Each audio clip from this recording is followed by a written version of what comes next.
کہ جس دن اگر چھٹی کے دن سب مل بیٹھ کے اگر فیملی پراٹھے کھانا چاہ رہی ہے تو کم آئل میں بنا لیں, بہتر آئل یوز کر لیں, سن فلاور, کنولا یا اولیو آئل, 1 ٹیبل اسپون میں بنا لیا ایک پراٹھا اور انجوائے کر لیا, اور پورے دن بھر میں ذرا دیکھ لیا کہ پھر کم کھا لیں, آئل کم کا استعمال کر لیں, اس طرح کر لیں. ہمارا جو دیسی کلچر ہے اس کے اندر لوگ پراٹھے بھی کھاتے ہیں, پوڑیاں بھی کھاتی ہیں, حلوے بھی کھاتے ہیں. ان میں سے کن چیزوں کو آپ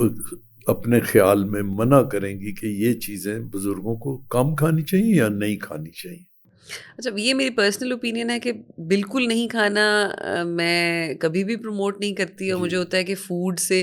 ایک موربڈ رویہ نہیں ہونا چاہیے, ایک فیئر مونگرنگ بھی نہیں کرنی چاہیے. ہر غذا جو حلال اور طیب ہے وہ ہمارے لیے اچھی ہے, لیکن یہ کہ ہاں کم کھانا بالکل ہو سکتا ہے کہ ہم نے اپنے فزیک, اپنے ہیلتھ کو دیکھتے ہوئے چیزوں کا انتخاب کرنا ہوتا ہے. وہی بات ہے کہ چکنائی کی ہمیں دن بھر میں کوئی 2 سے 3 ٹیبل اسپون سے زیادہ کی ضرورت نہیں ہوتی ہے, تو اگر ہم اس سے زیادہ لے رہے ہیں تو ہمیں نقصان دے گی, اور اگر نہیں ہے تو بالکل ٹھیک ہے. جہاں تک پراٹھوں کی بات ہے,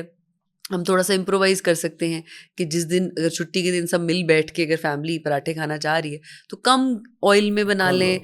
بہتر آئل یوز کر لیں, سن فلاور, کنولا یا اولیو آئل, 1 ٹیبل اسپون میں بنا لیا ایک پراٹھا اور انجوائے کر لیا, اور پورے دن بھر میں ذرا دیکھ لیا کہ پھر کم کھا لیں, آئل کم کا استعمال کر لیں, اس طرح کر لیں. پوری بھی چلیں مہینے میں ایک دفعہ اگر مل جل کے کھا رہے ہیں تو ایک وہ والی بات بھی تو ہے نا کہ ایک انٹیمیسی بھی ہوتی ہے, مل کے بیٹھ کے کام کریں, تو کبھی کبھار کے لیے ٹھیک ہے, لیکن ریگولر بیسس پہ یہ چیزیں کھانا نہ تو ہضم ہو پاتی ہیں ایلڈرلی کو, اور کسی کے لیے بھی صحت بخش نہیں ہے. جی.